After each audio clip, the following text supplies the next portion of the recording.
नमस्कार, live India हर पल में आपका स्वागत है। मैं हूं आपके साथ काजल मेहता। खबरों की शुरुआत करते हैं लोकसभा चुनाव से, जहां लोकसभा चुनाव के प्रथम चरण के लिए 21 राज्य और केंद्र शासित प्रदेशों की 102 संसदीय सीटों पर 19 अप्रैल को मतदान होगा। इसके साथ ही अरुणाचल और सिक्किम की 92 विधानसभा क्षेत्रों के लिए भी मतदान होने जा रहा है।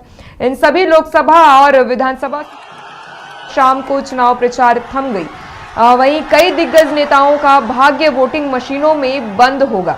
4 जून को आएंगे नतीजे। 8 केंद्रीय मंत्री, 2 पूर्व मुख्यमंत्री और 1 पूर्व राज्यपाल सहित कई दिग्गज नेताओं का भाग्य पहले चरण के मतदान के बाद वोटिंग मशीनों में बंद हो जाएगा और 4 जून को नतीजे आएंगे। हालांकि सिक्किम और अरुणाचल प्रदेश विधानसभा के नतीजे 2 जून को ही आ जाएंगे। पहले चरण में लोकसभा चुनाव के लिए अरुणाचल प्रदेश की सभी 2, सभी 2, असम की 14, बिहार की 4, छत्तीसगढ़ की 11, मध्य प्रदेश की 6 सीट, महाराष्ट्र की 5, वहीं मणिपुर की 2 सीटें, वहीं मेघालय की सभी 2 सीट, मिजोरम की 1 और सिक्किम की 1, वहीं नागालैंड की 1, राजस्थान की 12, तमिलनाडु की सभी 39, त्रिपुरा की 1 सीट, उत्तर प्रदेश की 8, लक्षद्वीप की 1 मात्र, पुडुचेरी की 1, उत्तराखंड की सभी 5 सीटें, पश्चिम बंगाल की 3 सीट, वहीं अंडमान और निकोबार द्वीप समूह की 1 मात्र और जम्मू कश्मीर की 1 सीट पर मतदान होगा।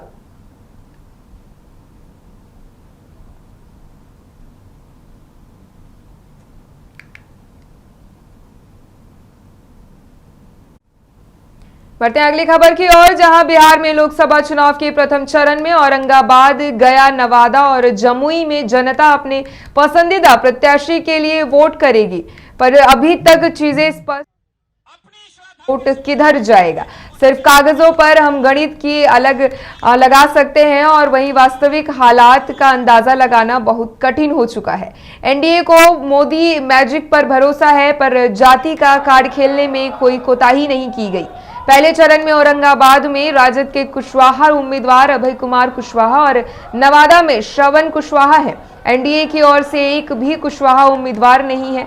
जाहिर है सम्राट चौधरी और उपेंद्र कुशवाहा के होते हुए भी कुशवाहा इन दोनों सीटों पर एनडीए को वोट करेगा या नहीं, इसमें संशय है। इसी तरह गया से राजद ने एक पासवान कुमार और सर्वजित पासवान को मैदान में उतारा है, इस उम्मीद में कि वह कुछ पासवान वोटों को आकर्षित करेगा। गया में मांझी एनडीए के उम्मीदवार और जिनसे उम्मीद की जा रही है मुसहर वोट उनको मिलेंगे ही। जाहिर है कि यहां मांझी और चिराग पासवान दोनों ही अग्नि परीक्षा है।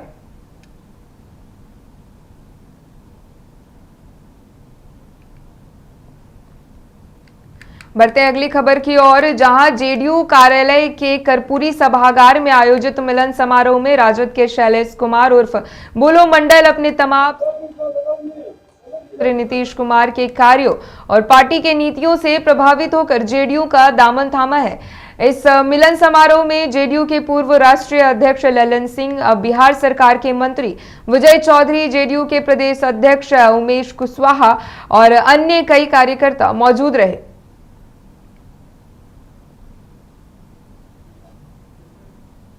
अश्विनी को किसने हाईजैक कर दिया? उनके परिवार ने उनके परिवार ने हाईजैक कर लिया है। अरे सारा टिकट तो वो अपने परिवार में बांट रहे। ये छोड़िए ना हाईजैक करने, उनकी बात का कोई बात का मतलब है? कोई मतलब नहीं है। ऐसी पार्टी है कि जिसमें जितना सिंबल बांटे हैं उसमें कितना पार्टी के उम्मीदवार को दिए। आज तो देवेंद्र यादव जी का बयान हमने देखा, सब उम्मीदवार को इंपोर्ट कर करके ला रहे हैं और उसको सिंबल दे रहे हैं। यही तो हालत है, यही पार्टी चला रहे हैं। अब बाकी जो बच रहा है उसमें अपने परिवार में बांट लेते हैं। छोड़िए इसलिए कि आपकी बात, आपकी सोच हो सकती है। आदरणीय प्रधानमंत्री जी ने ये तय किया कि अब सभी नेता बट के अलग अलग प्रचार करें और प्रारंभ में जो सभा आदरणीय प्रधानमंत्री जी की हुई उसमें नीतीश कुमार जी गए और उसके बाद प्रधानमंत्री जी ने कहा कि सभी नेता को मेरे साथ आने की जरूरत नहीं है, सब अपना अपना बट के प्रचार करें। बढ़ते अगली खबर की ओर, जहां गोपालगंज में छठे चरण में होने वाले लोकसभा चुनाव को लेकर मतदान के लिए दिया जाएगा। वहीं थावे स्थित डीएवी पब्लिक स्कूल में प्रशिक्षण कार्यक्रम होगा। प्रशिक्षण कार्यक्रम से पूर्व तैयारियों का डीएम मोहम्मद मकसूद आलम ने जायजा लिया। निरीक्षण के दौरान डीएम ने प्रशिक्षण कार्यक्रम के नोडल पदाधिकारी और अन्य अधिकारियों को कई दिशा निर्देश दिए।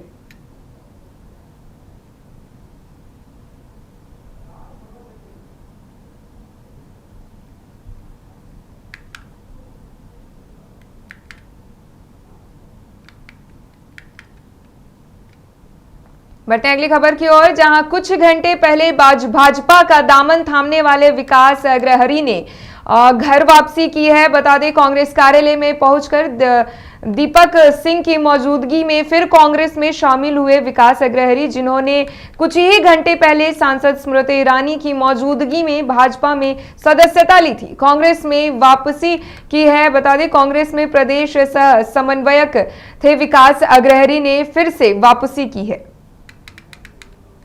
देखिए, एक होता है सामान्य शिष्टाचार, एक होता है कल्चर हमारा कि हम किसी से मिलने जाते हैं, किसी से जुड़ने जाते हैं, तो इसका मतलब ये नहीं कि वो सामान्य शिष्टाचार को जो है पार्टी की सदस्यता दे दी जाए, पार्टी में शामिल होना मान लिया जाए। तो कम से कम इन लोगों को इन चीज़ों से बचना चाहिए था।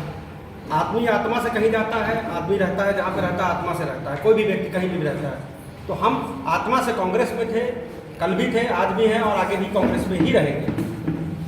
किन परिस्थितियों में आपको वहाँ जाना पड़ा? आपने केंद्रीय मंत्री से मुलाकात की, भाजपा जिला अध्यक्ष ने आपको अंगवस्त्र दिया और ये प्रेस रिलीज बाकायदा जारी की गई कि आपने भाजपा की सदस्यता ले ली है। आप मेरा कोई एक बयान दिखा दीजिए, कोई एक बयान सुना दीजिए जिसमें मैं कह रहा हूँ कि मैंने भाजपा की सदस्यता ली। मैं एक सामान्य शिष्टाचार के माध्यम से उनसे मिलने गया था। क्या कारण रहा कि आप अमेठी सांसद से मिलना जाना आपकी मजबूरी बन गई और वहाँ पे गए? अपने जब इलेक्शन मोड में है चुनाव, अपने क्षेत्र के मुद्दों को लेकर के, कुछ मुद्दों को लेकर उनसे मिलने गया था। मुद्दों को लेकर मिलने गए तो हमारे स्थानीय बाजार के मुद्दे थे, शौचालय के मुद्दे थे और सफाई के मुद्दे थे। हम उनको लेकर के उनसे मिलने गए थे और वहाँ पे अंगवस्त्र पहना करके भाजपा में शामिल करवा लिया गया, जैसा कि मीडिया के माध्यम से मुझे पता चला। तो कम से कम मैं ये मानता हूँ कि ये चीज़ें नहीं होनी चाहिए। उसमें आपके साथ कहीं जबरदस्ती तो करती नहीं नजर आई? नहीं, जबरदस्ती नहीं। तो कहने का मतलब ये है कि वो पटका पहना करके कोई ये थोड़ी ना होता है कि ऑरेंज कलर का गमछा पहना दिया गया और ये कह दिया गया कि तुम भाजपाई हो गए। अरे भाजपाई अगर मैं होता तो मैं कोई बयान जारी करता ना कि हाँ मैं भाजपा। विकास जी क्यों नाराज होकर नाराज गए? नहीं, मैं कोई मुझे कांग्रेस से नाराज, मैं आपसे बता दूं, मुझे कांग्रेस से कोई नाराजगी नहीं है। मेरे मन में कांग्रेस है, मेरी आत्मा में कांग्रेस है, मेरे विचार में कांग्रेस है, मेरे विश्वास में कांग्रेस है। मैं कांग्रेस के लिए ही हूँ, मैं कांग्रेस के कार्यकर्ता हूँ, मैं राहुल जी की आइडियोलॉजी का, विचारधारा का मानने वाला हूँ, मैं उनका फॉलोअर हूँ। तो ये चीज़ अगर कोई कहे कि मैं कांग्रेस छोड़ करके गया था, तो कांग्रेस छोड़ करके नहीं गया था। कांग्रेस अपोजिशन की पार्टी है, कांग्रेस सत्ता की पार्टी नहीं है। मैं कांग्रेस में ही था और अभी भी आप लोगों के माध्यम से मैं कहना चाहता हूँ कि मैं अभी भी कांग्रेस में ही हूँ, मैं कहीं गया नहीं हूँ। बढ़ते हैं अगली खबर की ओर, जहां गोपालगंज पुलिस ने शराब की तस्करी में शामिल महिला समेत 2 शातिर तस्कर को गिरफ्तार किया है, जो अपने शरीर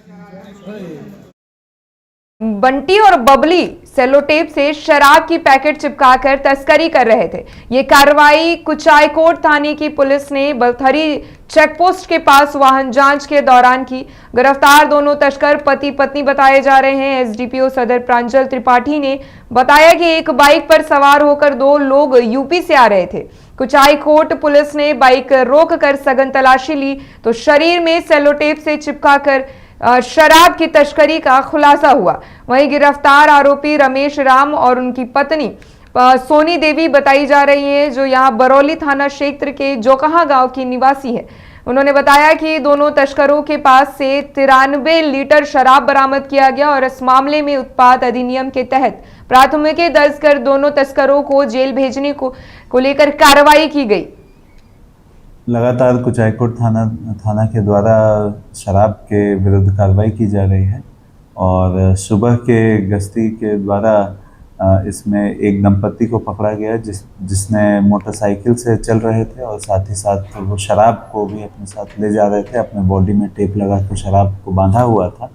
पुलिस को सूचना मिली तो पुलिस ने उन दोनों को अरेस्ट किया और जांच के क्रम में हम लोगों को पता चला लगभग 93 लीटर शराब उन्होंने अपनी बॉडी में और फिर अन्य जगहों पर छुपा कर रखा था, जिसमें हम लोगों ने कांड दर्ज करके उन दोनों को न्यायिक हिरासत में भेजा गया।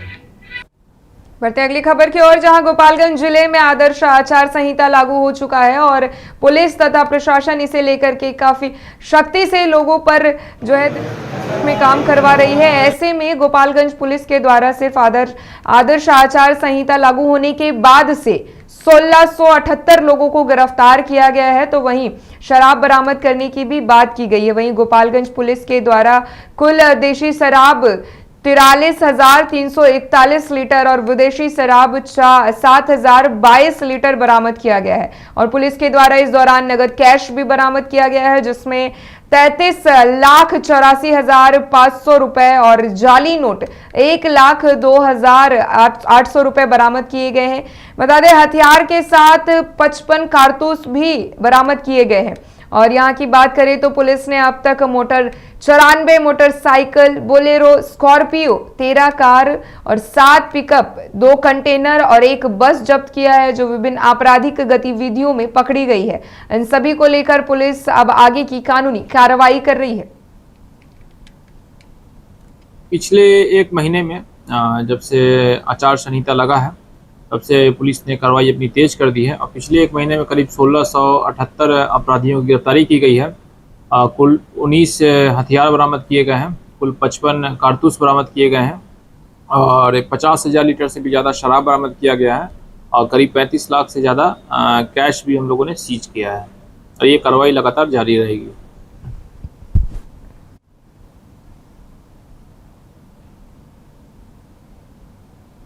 इस बुलेटिन में मेरे साथ सिर्फ इतना ही, लेकिन जल्द होगी मुलाकात। दीजिए इजाजत, नमस्कार।